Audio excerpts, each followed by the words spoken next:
Hi everyone, it's Az here from HeelvsBabyface. E3 is cancelled and most likely, not just for this year, but for the future, permanently an end of an era? Absolutely. E3 used to be a great little event once upon a time, where all the video game companies would come, showcase their new games, their upcoming software, maybe consoles, etc., etc. But in recent years, not only has there been a big gap between E3s physically, 4 years now, but most developers have simply decided to do their own. Sony, Nintendo, Microsoft, they're all doing their own now. And I think Ubisoft pulling out was the latest and the final nail in the coffin of this once great event. Let's just go into some of the stuff that the Beeb, the fake Beeb, remember, the real BBC is every Tuesday, 6 p.m. UK time. This week on Nerdrotics channel. E3 annual video game showcase event in Los Angeles cancelled. This year's E3, which stands for, of course, Electronic Entertainment Expo. The annual video game show known as E3 has been cancelled. It was due to return as an in-person event in Los Angeles for the first time 4 years. And that's a long time when that goes out of the public sphere. You teach people not to go, not to do something. You teach an audience not to watch your shows, which we've seen in video, which we've seen in streaming, which we've seen in TV, cinema. You teach your audience not to go watch this crap, they'll do it. Same with E3. If you teach an audience that there's no point in coming and you don't adapt to that, if you don't start making a reason for people to come, then you're just going to fall out of relevance and you're just going to fall out. And that's apparently what's happened here. It doesn't look like they've in any way attempted to adapt or mold the expo themselves to be something different, to survive without needing the big guns to do so. And that's a crying shame, particularly with Dr. Disrespect no longer recording himself in the title. Anyway, let's move on. Analysts say that it struggled to remain relevant and adapt to changes in the recent industry in recent years. Ubisoft became the latest publisher to pull out, while Nintendo, Microsoft, Sony were reportedly set to miss. We already know that they don't do their own events, so that wouldn't have been a shock in the slightest at all. Since 1995, the event, operated by the Entertainment Software Association, has gathered video game developers, publishers, fans, and media from across the world to help hype hotly anticipated game and console launches. Now, this for me is where I'm sort of struggling with the people who are putting together E3.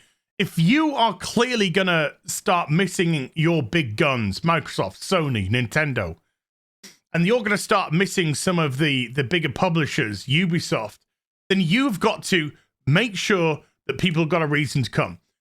Adapt. Do it. Focus more on independent developers.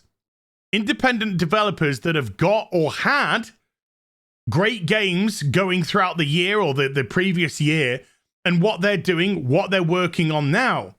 And because one of the reasons to focus on a more independent marketplace is if you're doing that, then you are creating a space where companies, small companies, look at the monumental success of Valheim, for instance, over the last couple of years or so.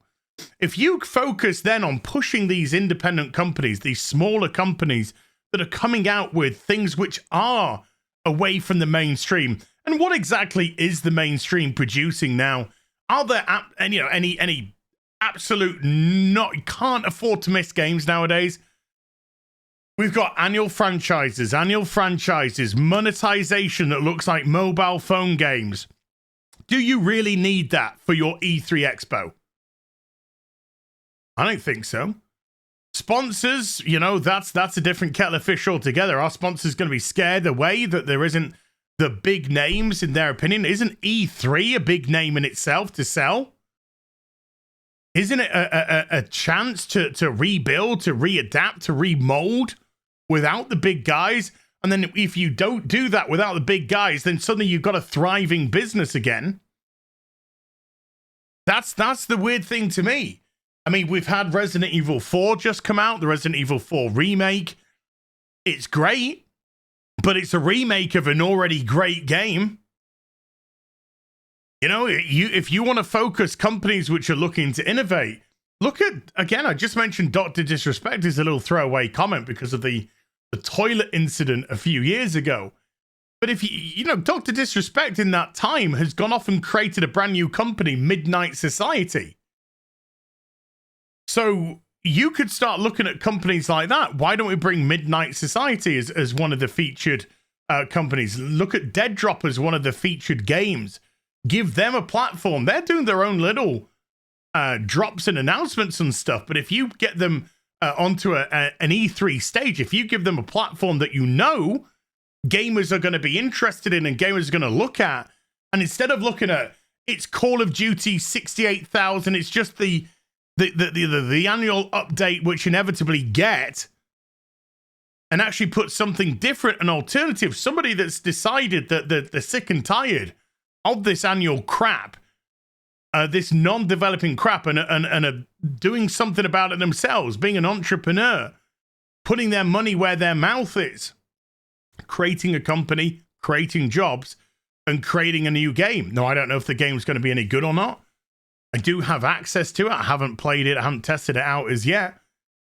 But that would be a great person, a great personality as well, with somebody like Dr. Disrespect. Say, hey, Doc, E3 this year, Midnight Society, we'll do a feature on you. Get the people from Valheim. Get these smaller companies which have created the sort of, I'd say cult, but they've sold more than a cult following. You know, developers that did, like Stray example. Now, I know that a lot of the main boys, Sony, Microsoft, their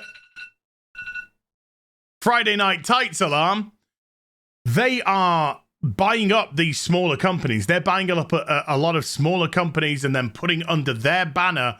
So when they do theirs, when they do their expose of what they're going to be releasing, that they come under that. So you got to look at these independent companies that don't want to get pushed into that way, don't want to get pushed into essentially becoming slavers for main industries, for big, you know, for the big brands, the Sony, the Microsofts, etc. I think this was an opportunity for them to adapt. This was, and they've had plenty of time. They know what's been going on with the big boys, Sony, Microsoft, Nintendo. They knew that with those companies leaving, it's inevitable that other developers like EA, Ubisoft, etc. are going to start to walk away themselves and say, we're big ourselves, we can do this ourselves. So they have had, at least going through COVID as well, a good couple of years to think about how to adapt, to come up with a new structure of what was inevitable that was going to happen with these main companies. But they haven't, and it's so weird to me. But anyway, let's go. Some large publishers have stated hosting their own online event to tease new titles and tech alongside instead of gathering at an event like this with their competitors. Well, that's a bit cowardice on there before, because if you're going up against your competitors and you're blowing them out the water with great software, great hardware, then that's going to generate more hype for you. But are we getting those things right now? There's rumors of a PlayStation 5 Pro, whatever. That was kind of inevitable, or at least the rumor of it was going to be inevitable. But in terms of software, you know, we're getting a lot of sequels, a lot of remakes, a lot of this sort of business. E3 at its peak was an attack on the senses. There were neon lights, actors, blah, blah, blah, blah, blah. It was a fun time. It was a fun time.